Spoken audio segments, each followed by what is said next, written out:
Hi friends, Travis here. So I am officially on board the Carnival Liberty at Port Canaveral. I'm having a good time. This room is really interesting. If you look, that's my bed over there. It's a twin. And I have a little couch behind me. That's the door to the bathroom. That's the door to the hallway. There's a closet. That's really it.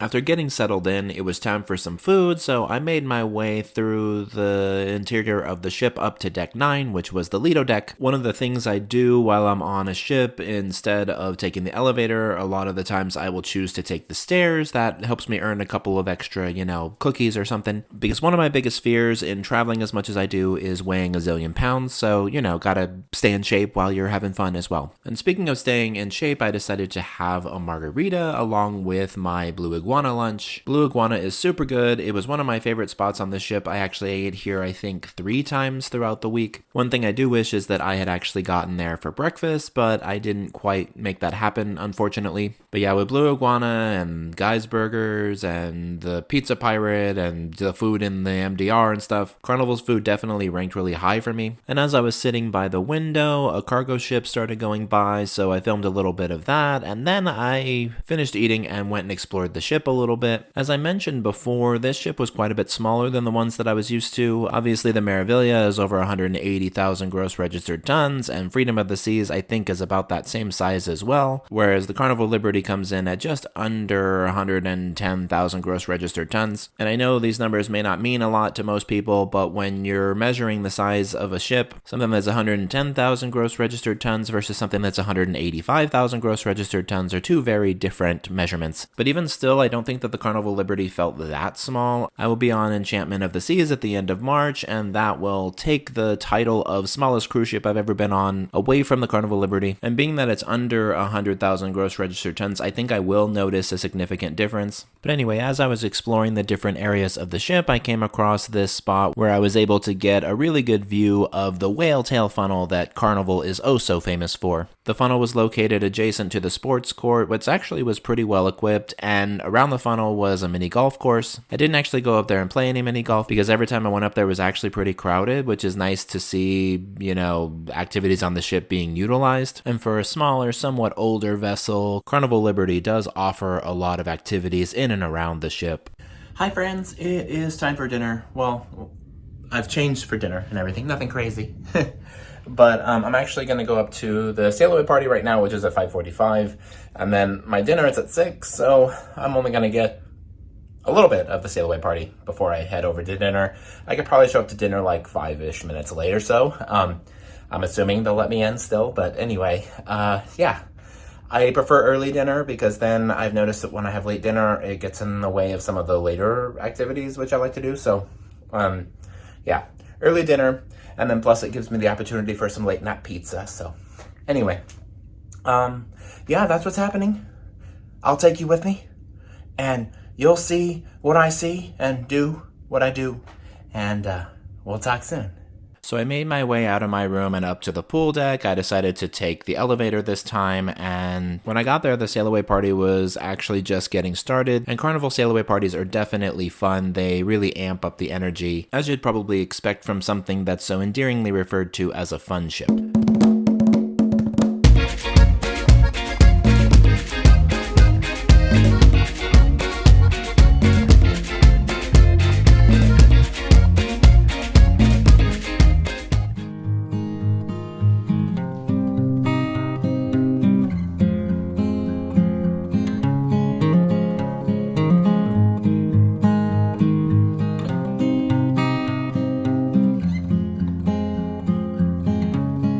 So dinner was interesting because I ended up being sat with other people, which isn't something that they've been doing very much since the restart. And admittedly, I wasn't entirely thrilled about that at first, but this ended up being a pretty significant event in this trip for me. And at dinner, we also found out that we were delayed. The sailing before us had had some propulsion issues, and so that needed to be fixed for our sailing as well. And in the mid-afternoon, someone took this picture of them loading a propeller onto the ship, and so instead of leaving at 6 like we were scheduled to, to, we left closer to 9 after the propeller had been replaced, I'm assuming. And this definitely felt like kind of a weird way to start the cruise. Well, hi friends. So I just got back from a pretty interesting dinner, actually. The waiters and staff and stuff got up on the tables and started dancing. And I guess that's a pretty normal thing on Carnival. But anyway, I also came back to this. Ooh, what do we think? Is this a pig? Looks like a piggy to me. But yeah, so, and then of course that's my room steward. And yeah, pretty cool. I hope I get a towel animal every day, because that's one thing that the other cruise lines don't do very well so far, is get me towel animals. And I just think they're so darn cute, right? Don't you? We'll talk soon.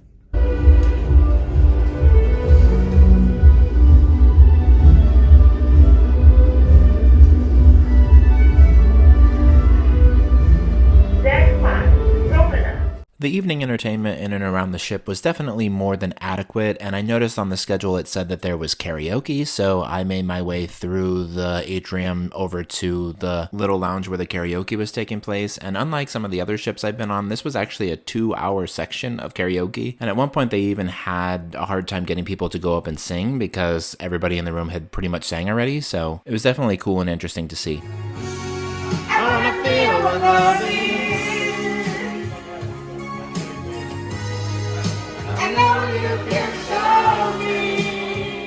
And then from there, I went over to the Venetian Palace, which is the Carnival Liberty's pretty sizable main theater. And after debating whether or not I wanted to be on a balcony or in the lower section, I found a seat near the front on the lower level, and this is where I met Dustin, the cruise director, who spent the first few minutes introducing himself and trying to pump up the audience. Let's hear you nice and loud. Both levels. Here we go. All together.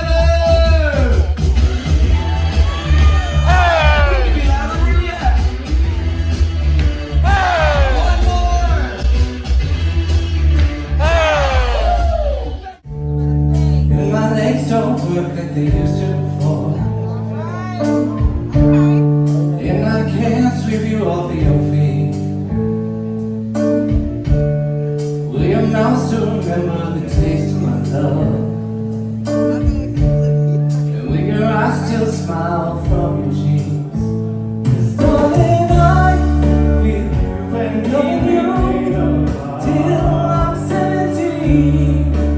Just from this little intro show, I could tell that the house performers were really quite talented, and I enjoyed this show a lot. Another thing is that Carnival didn't seem to mind if we were recording or things like that. Royal Caribbean was really strict about that on Freedom of the Seas, and I know Disney is definitely strict about it. MSC, I wasn't really sure. I didn't really record the show, but I know that no one else was either, and that's kind of like why I got a little bit shy. But here on the Carnival Liberty, there were several people with their cameras up and just kind of like swaying and singing along, and it was really cool.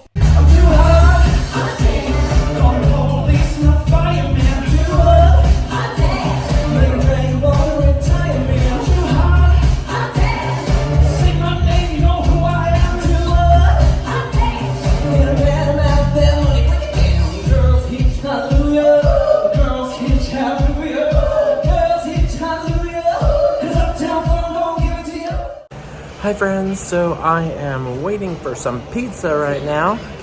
I think that's the only thing that's here available, like basically all night. Everything else I went to is closed, so pizza it is. It is 10:30, which is surprising to me that some of the other places are closed already, including I think the bar next to me is getting ready to close. So yeah, that's different, but you know, it is what it is.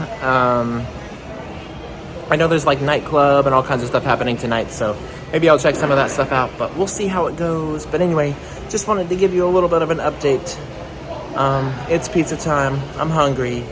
The portions were a little bit small at dinner. I know I can order more, and I probably will tomorrow if it's the same sort of situation. The food was fine. Most of it was good, but definitely some of the smallest portions I've ever seen, so that's good to know. I wish Blue Iguana was open because that place was bomb.com earlier, but anyway, I'll get some more of that tomorrow. Anyway, we'll talk soon.